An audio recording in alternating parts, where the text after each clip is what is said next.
Nós vamos hoje dar continuidade à nossa série de mensagens baseada em Colossenses. Tá? Nós estamos falando sobre a centralidade de Cristo. Então, hoje nós vamos continuar a exposição da carta de Paulo aos Colossenses e falamos sobre a centralidade de Cristo. Nós falamos hoje sobre o versículo 13, capítulo 1, versículo 13 ao versículo 20.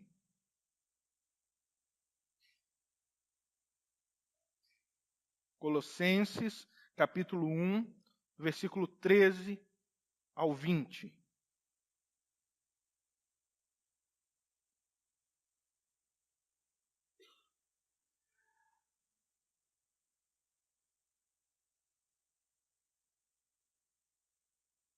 Pois ele nos resgatou do domínio das trevas e nos transportou para o reino do seu Filho amado, em quem temos a redenção, a saber, o perdão dos pecados.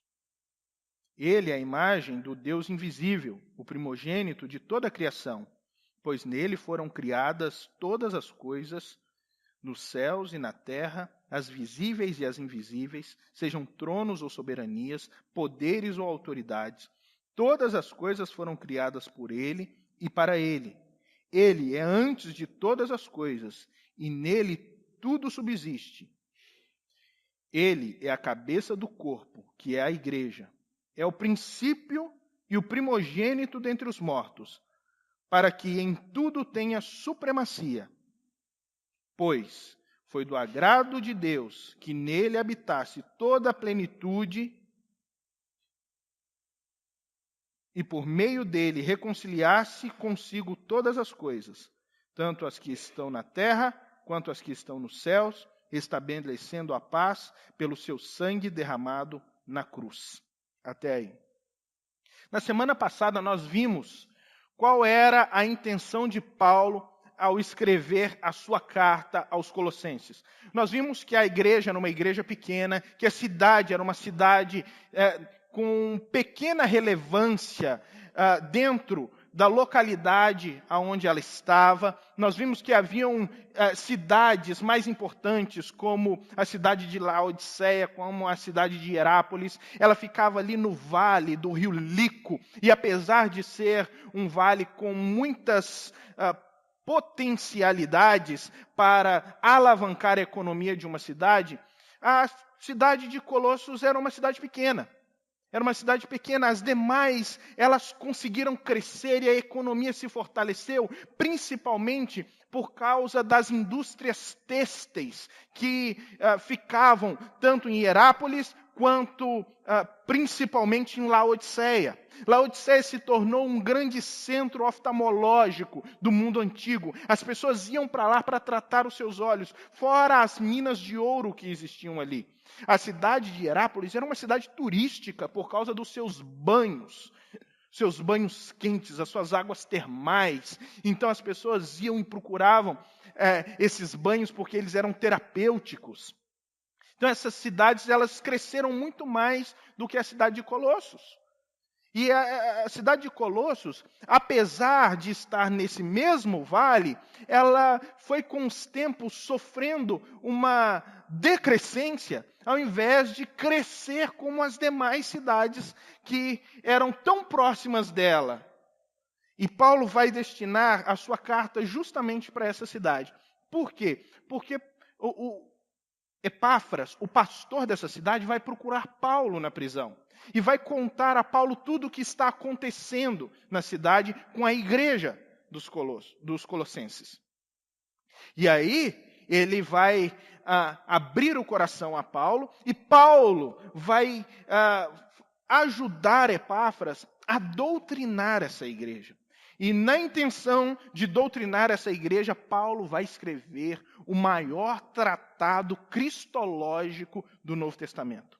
Quando nós falamos que Cristo tem que ser o centro da igreja, e o centro de tudo, parece uma coisa muito simples.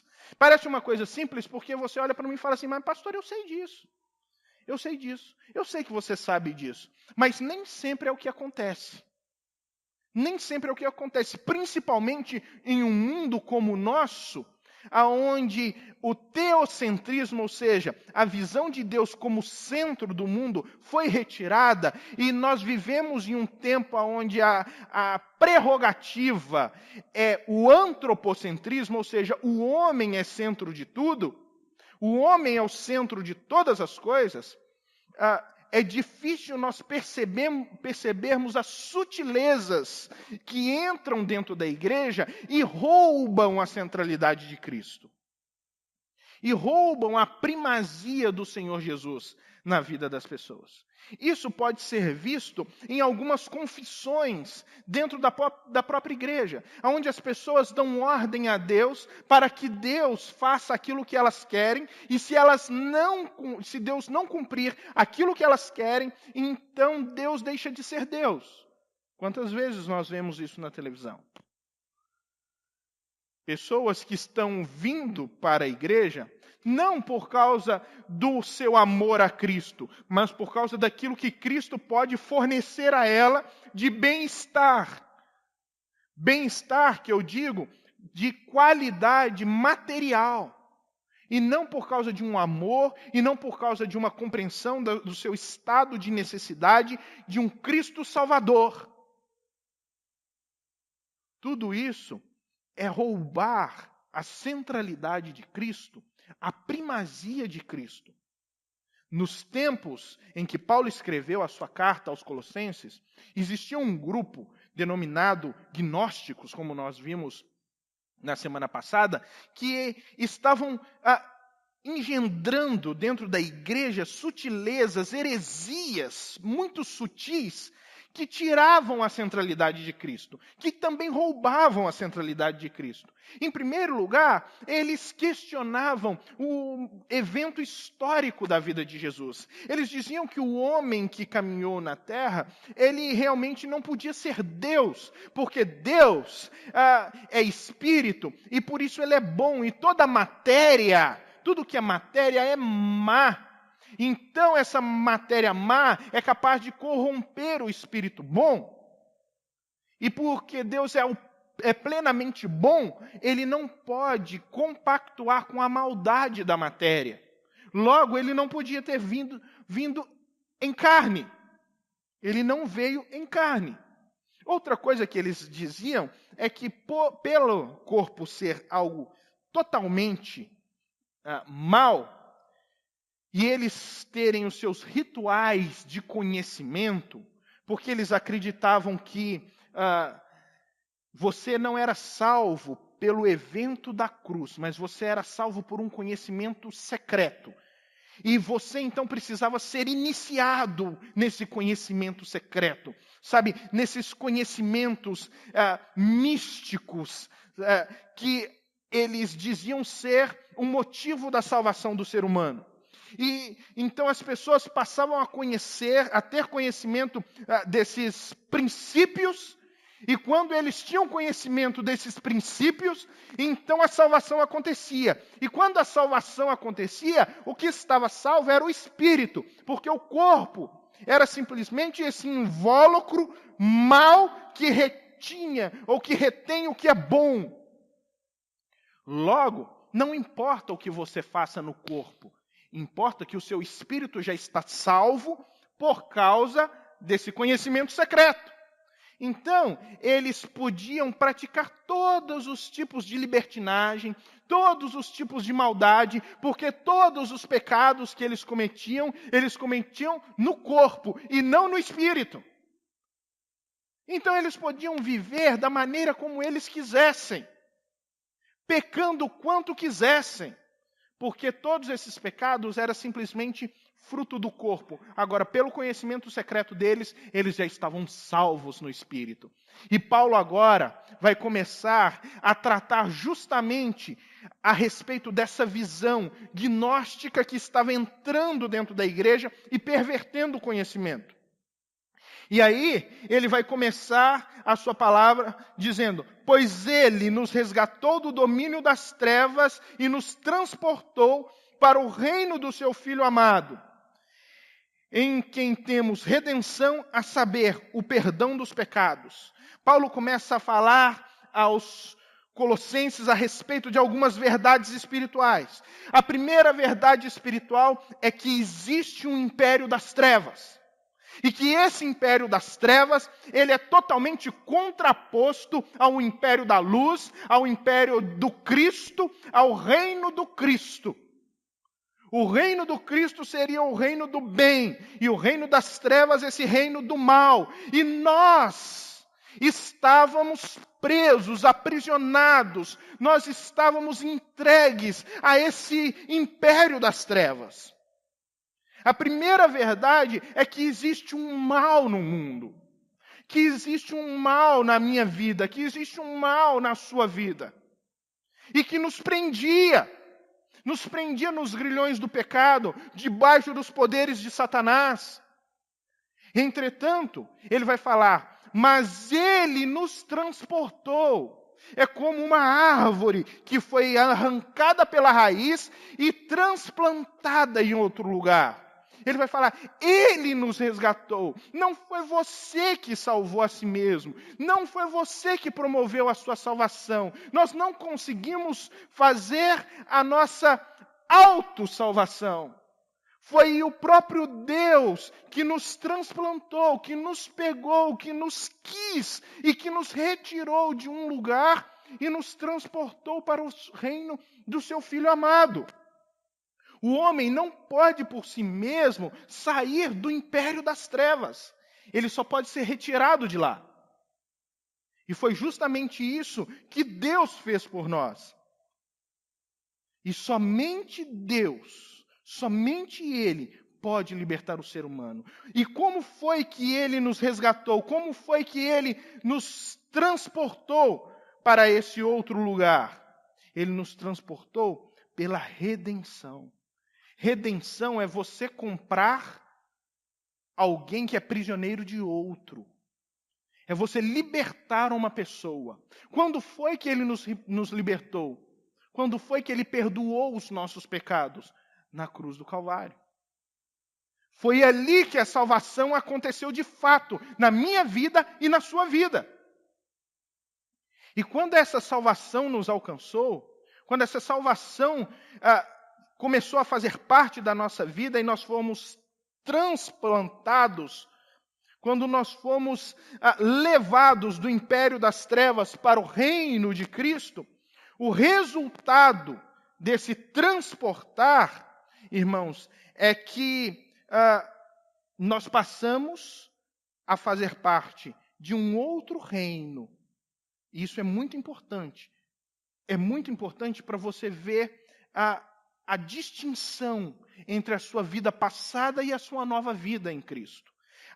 Então Ele nos transportou do reino das trevas para o reino da luz, do reino da morte para o reino da vida, da ausência de Deus para a presença de Deus, da condenação para a redenção, do inferno para o céu.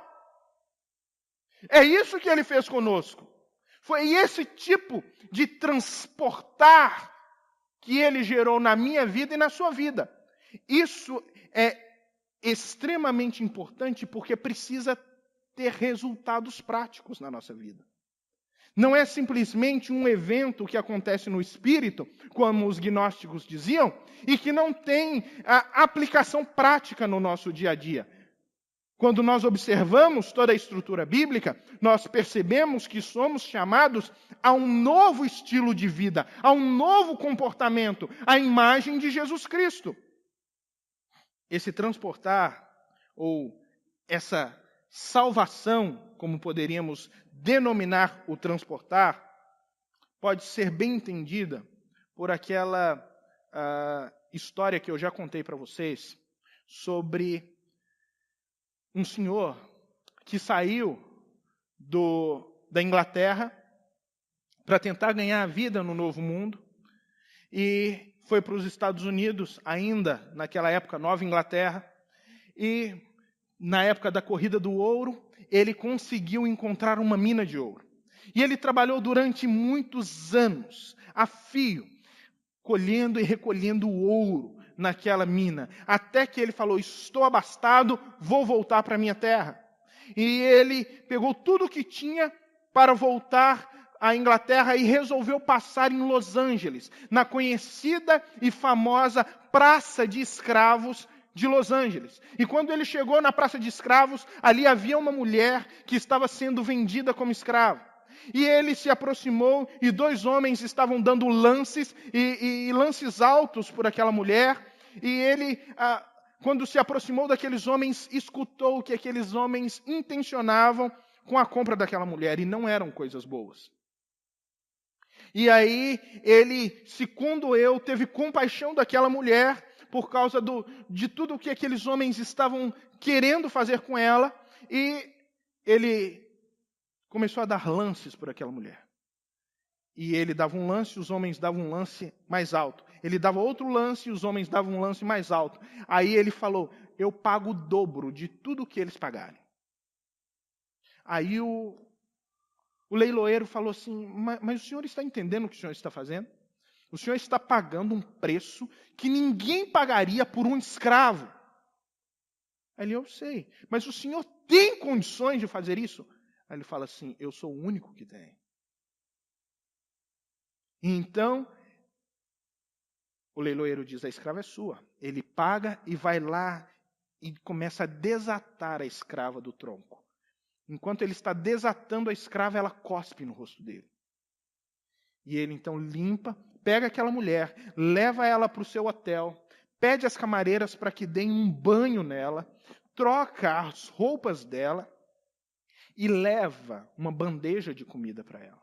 E quando ele entrega a bandeja de comida para ela, ela cospe no rosto dele de novo. Ele coloca a bandeja e sai.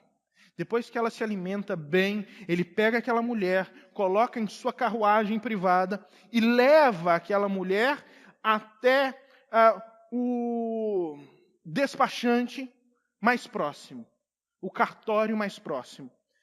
E fala, eu gostaria que fizessem agora a carta de alforria dessa mulher.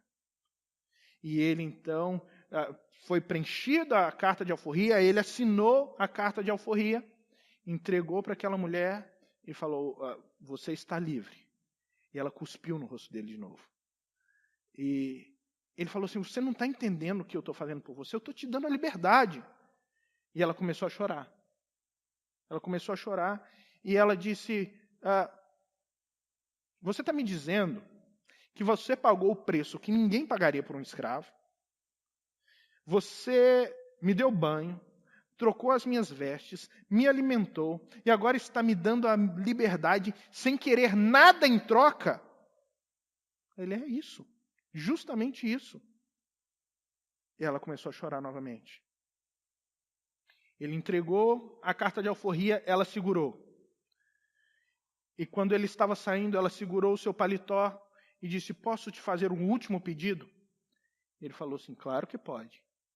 Ela falou, eu posso ser a sua escrava voluntária para sempre? Eu posso ser a sua escrava voluntária para sempre? Essa é a nossa história. Isso é o que realmente aconteceu conosco. À medida em que Cristo ia nos resgatando e nos livrando, nós ofendíamos a Jesus.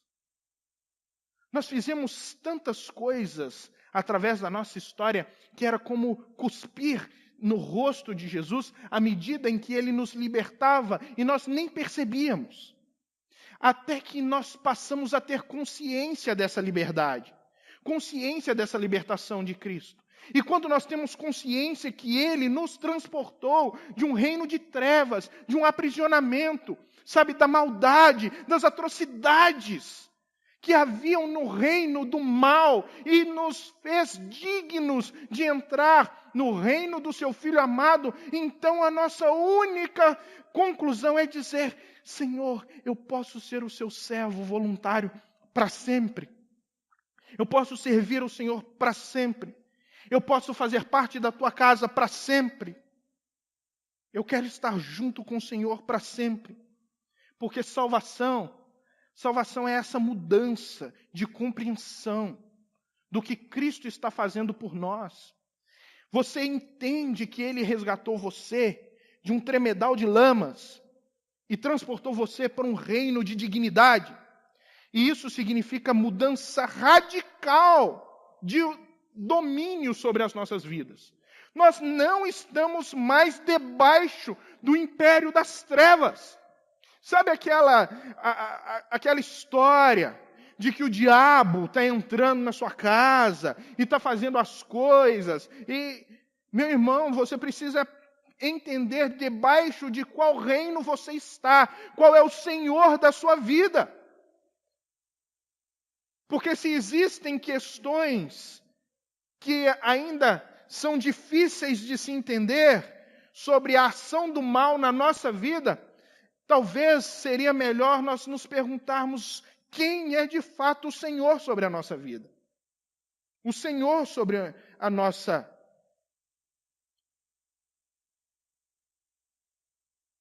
existência.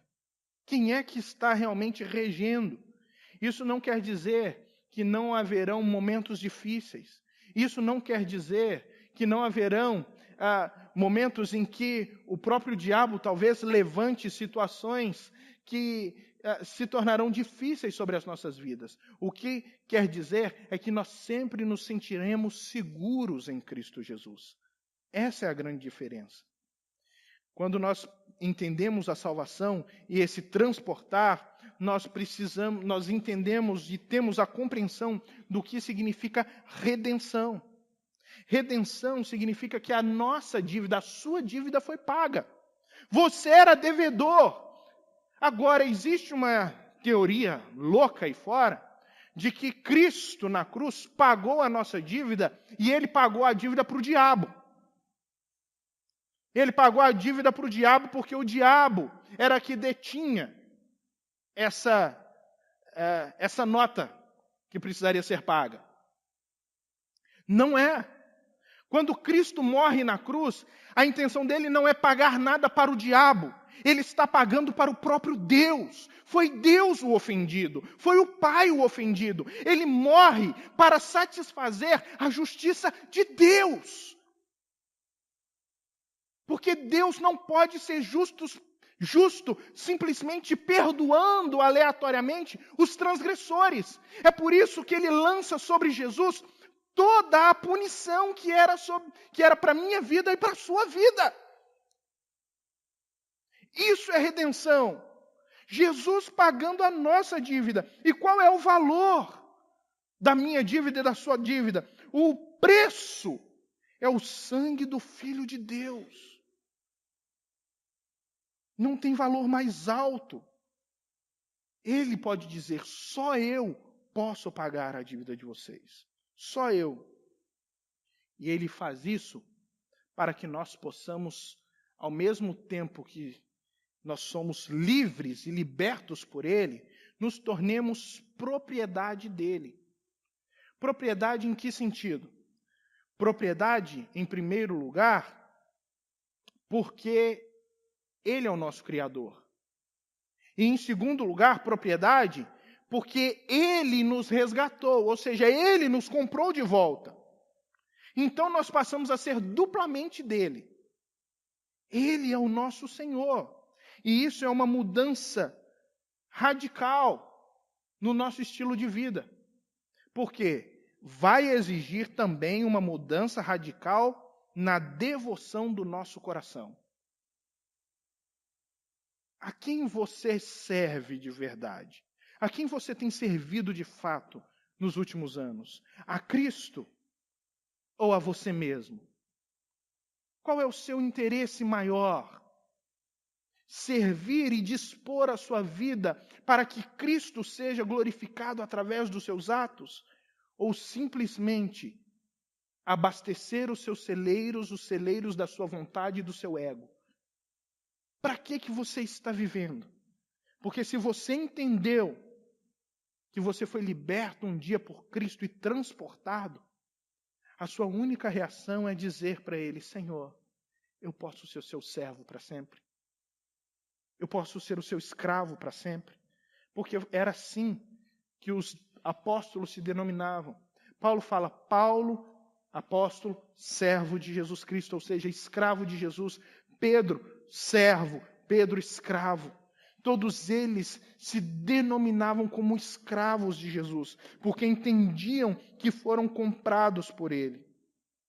Se o evangelho, irmãos, ele chegou até a igreja de Colossos, Paulo está fazendo uma pergunta com isso. Se o evangelho de fato chegou até eles por meio de Epáfras, o pastor deles, ele está perguntando qual é a mudança que esse evangelho está fazendo na sua vida. Qual é a mudança que está acontecendo na sua vida? Porque se você foi resgatado do império das trevas e levado para o reino de Cristo, mudanças precisam acontecer. E se não estão acontecendo mudanças na nossa vida, isso precisa perturbar a nossa mente. Porque algo está errado. Nós precisamos ter valores diferentes ao entrar no reino de Cristo. Existem mudanças de valores, mudança de cultura, valores éticos, valores morais, valores espirituais. Tudo isso começa a mudar quando nós passamos a fazer parte do reino de Cristo. Nós entendemos que nós temos o compromisso com um novo Senhor e não com a nossa vontade. Nós precisamos servir a esse Senhor o tempo inteiro. E qual é a expressão maior desse serviço que nós dispomos a esse Senhor? A gratidão. Nós entendemos que fomos misericordiosamente salvos, graciosamente salvos. E o fruto disso no nosso coração é a gratidão. Então nós somos gratos. E como fruto da gratidão, nós demonstramos generosidade, comunhão entre os irmãos e, principalmente, perdão mútuo. Perdão uns dos outros. Perdão a nós mesmos.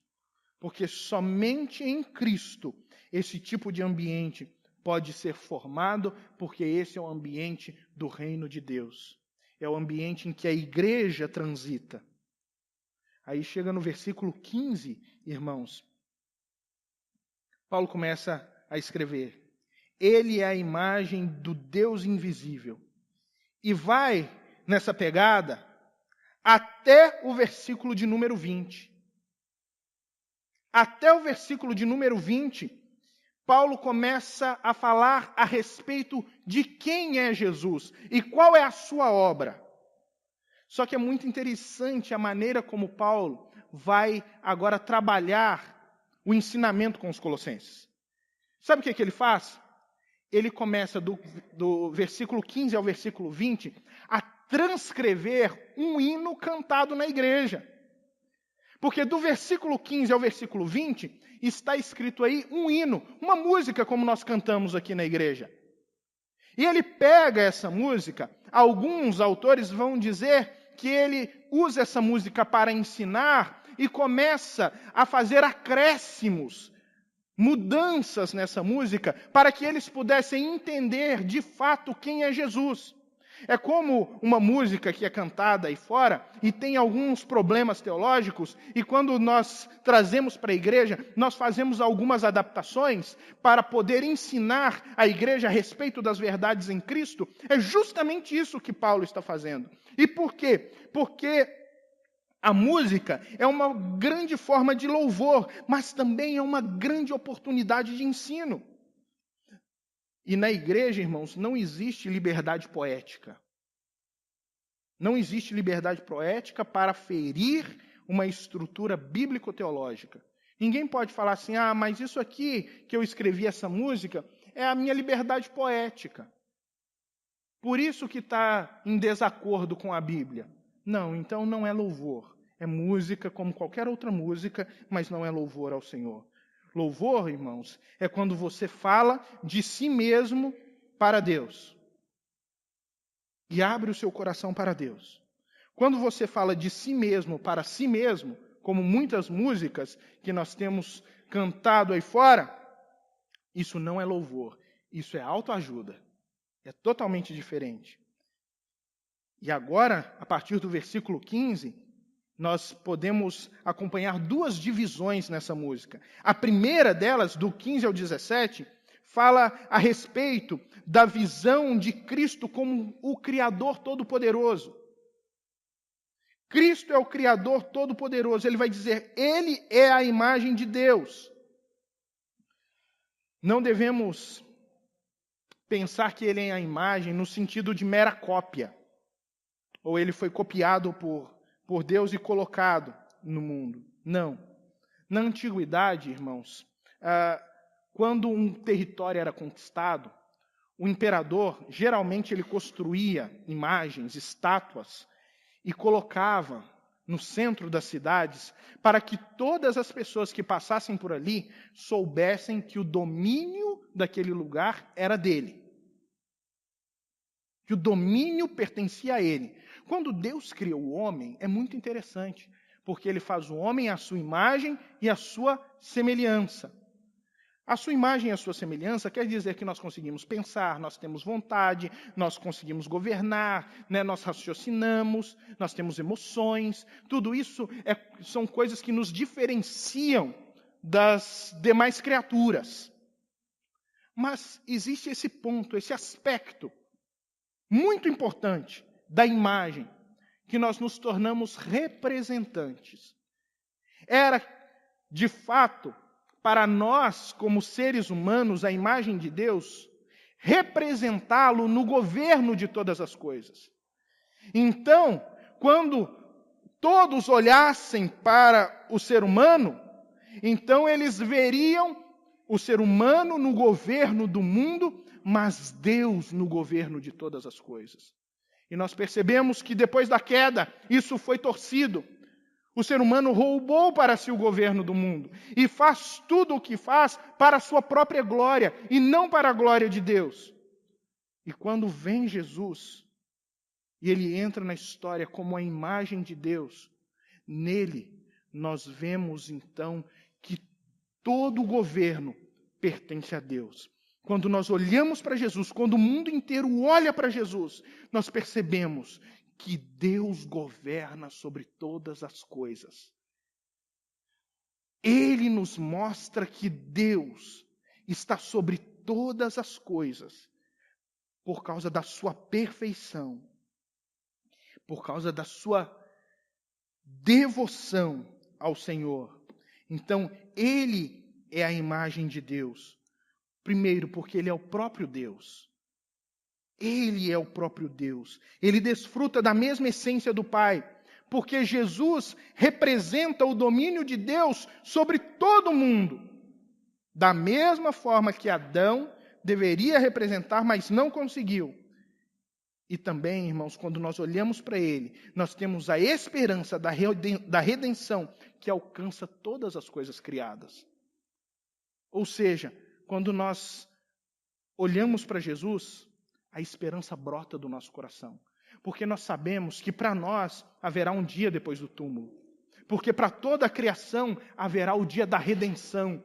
Haverá um dia em que o nosso planeta não mais vai sofrer a expoliação como vem sofrendo durante todos os séculos. E essa destruição da natureza também irá cessar. E tudo voltará a ser organizado para para a promoção da glória de Deus. E aí o texto vai dizer que Ele é o primogênito de toda a criação. Ele não é só a imagem de Deus, mas Ele é o primogênito de toda a criação. O entendimento gnóstico, irmãos, era que Jesus era uma criatura como as demais. Um Deus, mas um semideus. Alguém que está abaixo. Não era igual, coeterno com Deus. Ele está abaixo de Deus, porque Ele é simplesmente uma emanação de Deus. E Paulo agora vai falar, não, Ele é igual a Deus, Ele é a imagem de Deus, e Ele é o primogênito. E quando fala primogênito, não é que Ele foi criado primeiro do que todas as coisas. É o primogênito com a prioridade de governo que vem antes. Como assim? Lembra de Esaú e Jacó? Quando Esaú nasce, ele nasce primeiro. E Jacó vem logo apegado no pé dele, porque são gêmeos, e nasce. Mas quem é que tem a prioridade? Esaú. Por quê? Porque ele é o primogênito. Ele nasceu primeiro. Ele tem toda a autoridade. Todo o governo do pai será passado para ele. Será transferido para ele. Ele será o patriarca. Ele será o responsável. Aí vem Esaú do campo, com muita fome, e fala para Jacó: Jacó, eu estou morrendo de fome, me dá um pouquinho desse guisado que você fez aí, desse prato de lentilha. E Jacó fala com ele assim: eu te dou um prato de lentilha, mas você me vende a sua primogenitura pelo prato de lentilha. Aí ele: o que me serve se eu vou morrer de fome? O que me serve primogenitura? Ele fala assim: então promete primeiro. Não, tá certo. E ele pega e dá o prato de lentilha e pega o direito de primogenitura.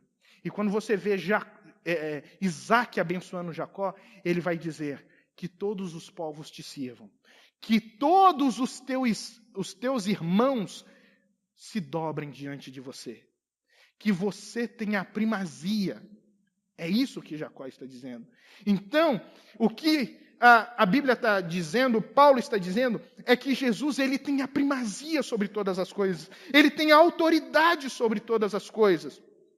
Significa que ele veio antes de toda a criação. Ele já existia antes de toda a criação.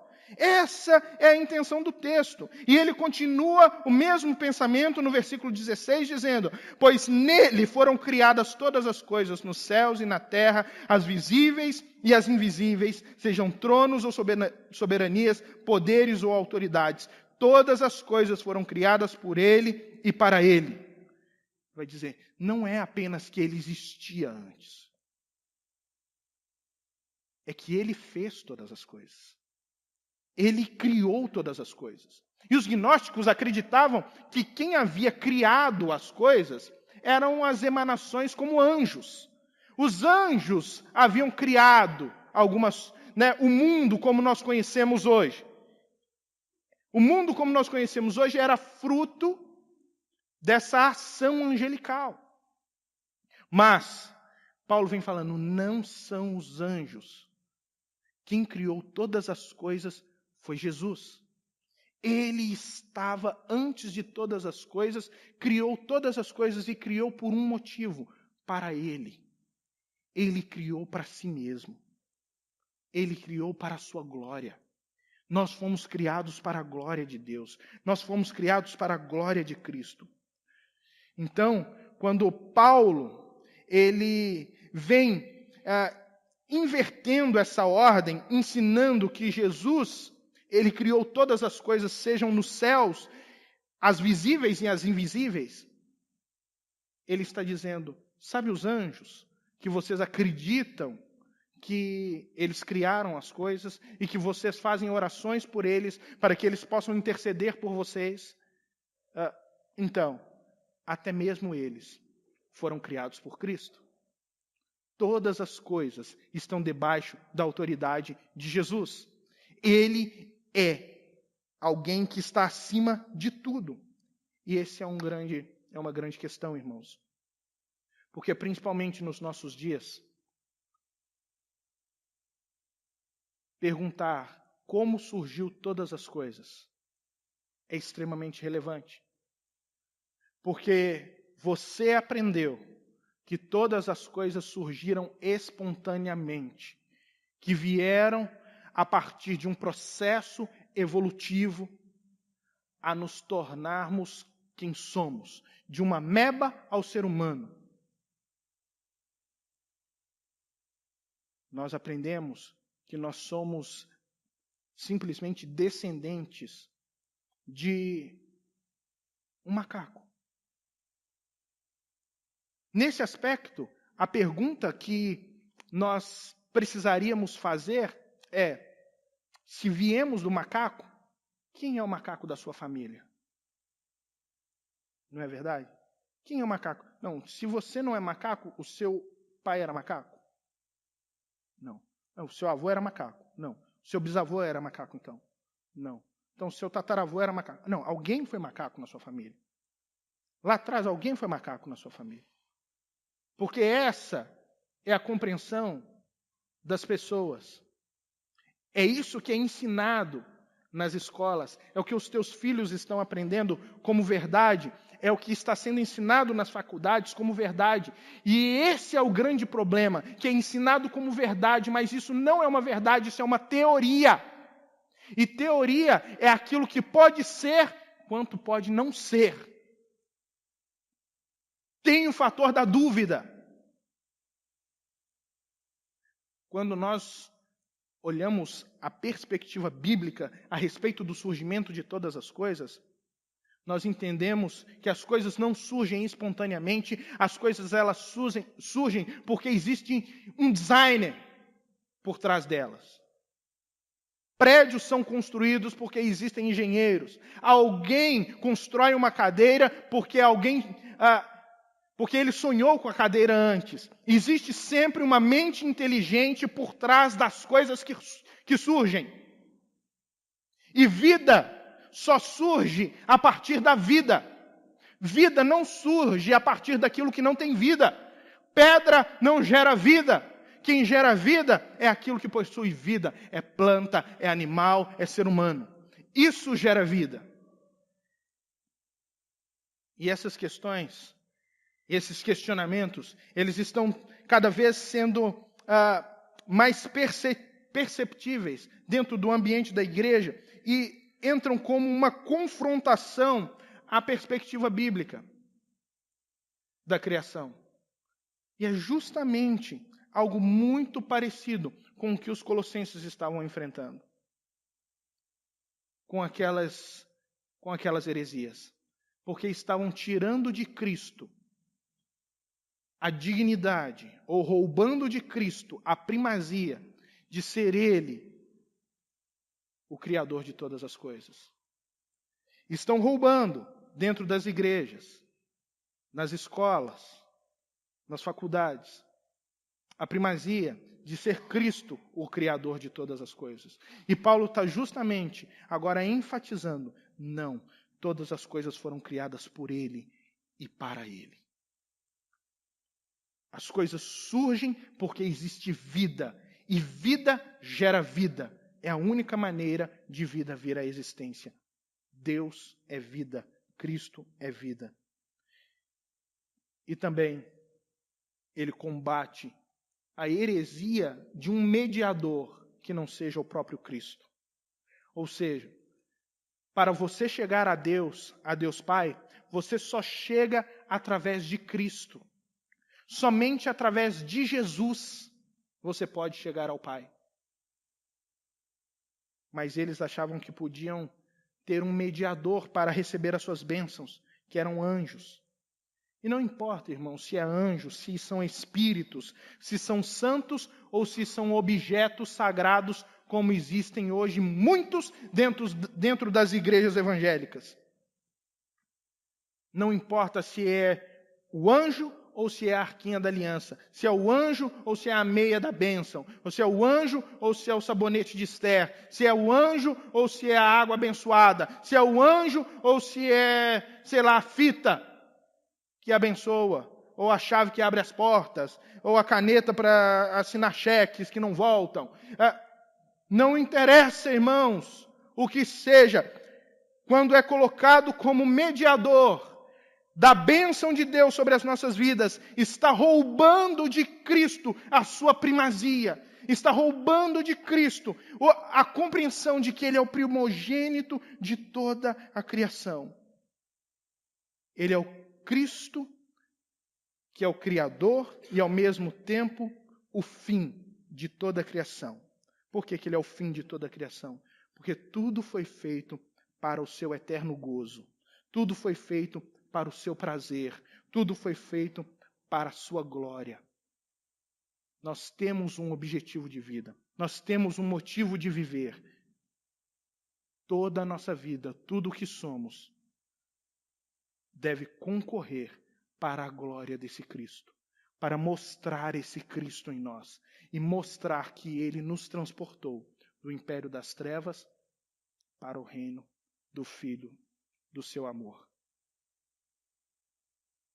Você tem essa responsabilidade de mostrar isso aí fora, de que realmente você é salvo. Todo aquele que diz que é salvo, mas não vive de acordo com o reino de Cristo, está mais para um gnóstico do que para um cristão. Está mais para um gnóstico do que para um cristão. Que o Senhor nos abençoe. Nós continuamos o texto na semana que vem.